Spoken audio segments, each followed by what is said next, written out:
Chers bien-aimés dans le Seigneur, que la paix de Dieu vous accompagne également. Merci de rejoindre notre chaîne Shalom. Suite à notre première vidéo intitulée « Comment savoir si nous avons l'Esprit Saint ?» que vous pouvez visionner sur notre chaîne, nous allons maintenant approfondir les 9 qualités caractéristiques d'une personne remplie de l'Esprit Saint. Paul, inspiré par Dieu, a énuméré 9 qualités qui découlent de l'action de l'Esprit Saint. Il les a présentées comme formant un tout, le fruit de l'Esprit. Ce fruit fait partie de la nouvelle personnalité. Tout comme un arbre produit du fruit lorsqu'on en prend soin, une personne manifeste le fruit de l'Esprit Saint lorsque cet esprit agit librement dans sa vie. Les 9 qualités ou fruits de l'Esprit sont énumérées en Galates 5, versets 22 à 23. Galates 5, versets 22 à 23, nous lisons « Au contraire, voici ce que l'Esprit Saint produit. Amour, joie, paix, patience, bonté, service, confiance dans les autres, douceur, maîtrise de soi. » La loi n'est sûrement pas contre ces choses-là. Dans cette vidéo, nous explorerons la première qualité d'un homme qui a reçu le Saint-Esprit en détail et discuterons de la manière dont nous pouvons le cultiver dans notre vie quotidienne pour refléter davantage l'image de notre Créateur. Commençons. Le premier aspect du fruit de l'Esprit est une qualité très précieuse, l'amour. Pourquoi est-elle si précieuse? Paul a dit que sans l'amour, il n'était rien. L'amour est donc la première qualité qui se manifeste chez quelqu'un qui est guidé par l'Esprit Saint. Mais qu'est-ce que l'amour exactement? Et comment pouvons-nous développer cette qualité et la manifester dans notre vie quotidienne? L'amour, bien qu'insaisissable dans sa définition, est illustré dans les Écritures bibliques par les actions et les pensées de ceux qui le possèdent. Ainsi, une personne aimante se caractérise par sa patience et sa bonté, sa joie dans la vérité, et sa capacité à tout endurer, croire, espérer et supporter. Elle démontre un amour profond, un vif intérêt et un attachement sincère envers autrui. À l'opposé, le manque d'amour se manifeste par la jalousie, l'arrogance, l'égoïsme, la rancœur et l'indécence. En revanche, l'amour véritable que nous aspirons cultiver est altruiste et ne recherche pas son propre avantage, conformément au 1 Corinthiens 13, versets 4 à 8. Voici quelques exemples parfaits d'amour. Dieu est amour, et cela se reflète dans toutes ses œuvres et ses actions. Son plus grand acte d'amour a été d'envoyer Jésus pour souffrir et mourir en notre faveur. L'apôtre Jean l'a exprimé ainsi. Par là a été manifesté dans notre cas l'amour de Dieu, parce que Dieu a envoyé son Fils unique engendré dans le monde pour que nous puissions obtenir la vie par son intermédiaire. L'amour consiste en ceci. Ce n'est pas nous qui avons aimé Dieu, mais c'est lui qui nous a aimés et qui a envoyé son Fils comme sacrifice propitiatoire pour nos péchés. Grâce à cet amour divin, nous pouvons recevoir le pardon, l'espérance et la vie éternelle. Jésus a manifesté l'ultime preuve d'amour envers l'humanité, consentant à l'abandon de sa vie terrestre pour accomplir la volonté divine. Comme l'énonce l'apôtre Paul, Jésus a déclaré « Me voici, je viens pour exécuter ta volonté ». C'est par cette volonté que nous sommes rendus saints, par l'offrande du corps de Jésus-Christ faite une seule fois pour toutes. Un tel amour est inégalable. Jésus lui-même a affirmé « Il n'y a pas de plus grand amour que de donner sa vie pour ses amis ». Malgré nos imperfections, est-il possible de refléter l'amour de Dieu et de Jésus? Absolument. Explorons les moyens d'y parvenir. Paul exhorte les chrétiens à devenir des modèles de Dieu, tels des enfants chéris, et à persévérer dans l'amour, à l'instar du Christ qui nous a aimés et s'est offert pour nous. Nous perpétuons cette marche dans l'amour en l'incarnant dans tous les aspects de notre existence à travers nos actions plutôt que de simples mots. Jean souligne en 1 Jean 3, verset 18. « Mes enfants, n'aimons pas avec des paroles et avec de beaux discours, mais avec des actes. Ces actes montrent que notre amour est vrai. Ainsi, si nous avançons dans l'amour pour Dieu et notre prochain, nous serons poussés à partager la bonne nouvelle du royaume. Marcher dans l'amour implique également de faire preuve de patience, de bonté et de disposition au pardon. C'est pour cela que la Bible nous conseille. Pardonnez-vous les uns aux autres, comme Dieu vous a pardonné en Christ. L'amour véritable se distingue nettement du sentimentalisme. Prenons l'exemple d'un parent qui, face aux pleurs de son enfant, cède à ses moindres désirs par excès de sentimentalisme. À l'opposé, un parent qui aime sincèrement saura faire preuve de fermeté lorsque nécessaire. De la même manière, Dieu, qui est amour, n'hésite pas à discipliner ceux qu'il chérit.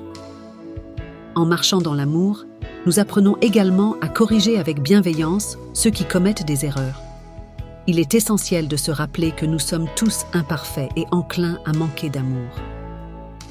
Nous devons donc chercher à cultiver davantage cet amour. Pour y parvenir, examinons 3 approches pratiques. Premièrement, il est essentiel de demander l'Esprit Saint de Dieu, source du véritable amour. Jésus a enseigné que Dieu donne son Esprit Saint à ceux qui le lui demandent. En priant pour recevoir l'Esprit Saint et en s'appliquant à marcher selon l'Esprit, nous imprégnons nos actes d'amour de plus en plus profondément. Par exemple, si tu es un ancien de l'Église, tu peux invoquer l'Esprit Saint pour offrir des conseils spirituels empreints d'amour. De même, en tant que parent, tu peux demander l'Esprit Saint pour éduquer tes enfants avec amour plutôt que sous l'impulsion de la colère. Deuxièmement, méditons sur l'exemple d'amour que Jésus a donné, même face à l'adversité et aux souffrances. Cette réflexion est d'autant plus pertinente lorsque nous nous sentons lésés ou injustement traités. Posons-nous la question: quelle serait la réaction de Jésus dans ma situation? Voici une courte histoire inspirée par les enseignements de Jésus sur l'amour face à la maltraitance. Dans un petit village vivait un homme nommé Dosujan. Il était connu pour sa bonté et sa générosité. Un jour, un étranger arriva au village et, sans raison apparente, commença à diffamer Dosujan, répandant des rumeurs et des mensonges à son sujet. Les villageois, influencés par les paroles de l'étranger, commencèrent à se méfier de Dosujan et à l'isoler. Malgré cela, Dosujan ne répondit pas par la colère ou la vengeance. Au lieu de cela, il chercha à comprendre l'étranger et découvrit que celui-ci avait été blessé dans le passé et que sa douleur le poussait à blesser les autres. Dosujan décida alors d'approcher l'étranger avec compassion. Il lui offrit de l'aide et une oreille attentive, lui montrant ainsi l'amour et le pardon que Jésus nous enseigne à avoir, même envers ceux qui nous font du mal. Touché par cet acte de bonté inattendu, l'étranger demanda pardon à Dosujan et aux villageois, et il fut accueilli dans la communauté. Cette histoire illustre que, même lorsque nous sommes maltraités, nous pouvons choisir de répondre avec l'amour et le pardon que Jésus a démontré, transformant ainsi les cœurs et les esprits. C'est en suivant son exemple que nous pouvons réellement démontrer l'amour de Dieu dans notre vie. En cherchant à imiter Jésus, nous choisirons invariablement la voie de l'amour dans nos actions. Troisièmement, développons cet amour sacrificiel qui incite à se dévouer pour autrui, une marque distinctive des véritables chrétiens. La Bible nous invite à adopter la même mentalité que celle de Jésus. En renonçant à sa position céleste, il s'est dépouillé lui-même, acceptant de mourir pour nous.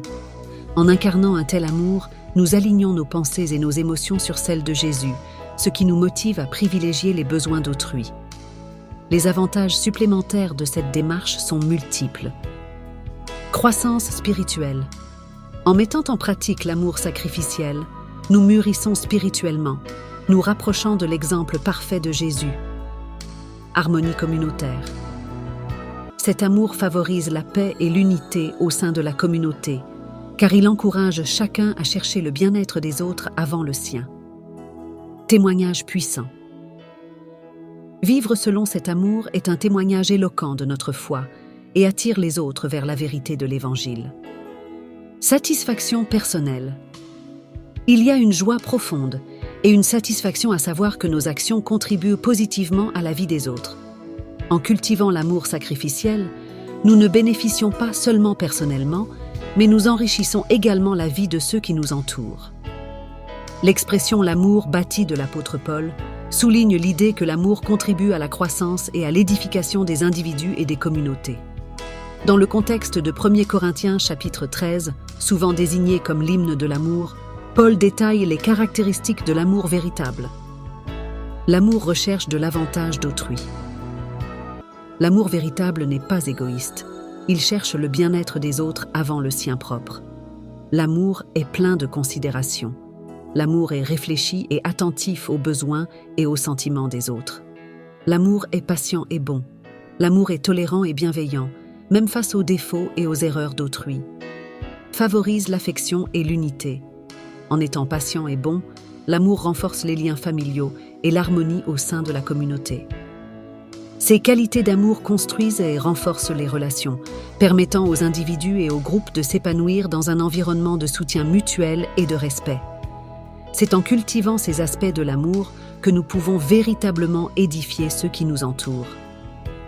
Prendre l'engagement quotidien à manifester l'amour, qui est un aspect essentiel du fruit de l'Esprit de Dieu, est une démarche louable. Cela implique de vivre selon les principes divins, de se montrer patient, gentil et de chercher le bien des autres avant le nôtre. En faisant preuve d'un tel amour, nous reflétons non seulement la nature de Dieu, mais nous contribuons aussi à créer un environnement où l'Esprit Saint peut opérer pleinement dans nos vies et dans celles des personnes autour de nous. Continuons à cultiver cet amour et à le laisser guider nos actions chaque jour. Dans la prochaine édition de notre vidéo, nous explorerons la joie, cette seconde vertu de l'Esprit Saint. Si vous découvrez notre chaîne YouTube pour la première fois, n'hésitez pas à vous abonner afin de rester informé de nos futures vidéos. En conclusion, prenons un moment pour adresser une brève prière et solliciter l'aide divine afin de cultiver davantage l'amour en nous. Prions ensemble. Père Céleste, notre désir le plus sincère est de t'honorer et de refléter ton image. Assiste-nous dans la culture des 9 vertus de l'Esprit Saint, qui sont l'amour, la joie, la paix, la patience, la gentillesse, la générosité, la maîtrise de soi, la fidélité et la douceur. Affine notre amour pour qu'il reflète le tien, en révélant les aspects de notre existence qui ne s'alignent pas avec ton Esprit Saint. Éclaire-nous sur nos tendances à l'égoïsme, à l'égocentrisme et à l'irritabilité, pour que nous puissions les abandonner et te laisser les remplacer par ton amour inconditionnel. Transforme-nous en personnes qui chérissent autrui comme tu nous chéris. Au nom de notre Seigneur Jésus. Amen. Inscrivez Amen dans les commentaires pour manifester cette prière dans votre vie. Si vous avez des interrogations, n'hésitez pas à nous contacter par email ou via Facebook. Recevez nos bénédictions et restez à l'écoute pour notre prochaine vidéo qui abordera la deuxième vertu de l'Esprit Saint, la joie. Inscrivez Amen dans les commentaires pour manifester cette prière dans votre vie. Si vous avez des interrogations, n'hésitez pas à nous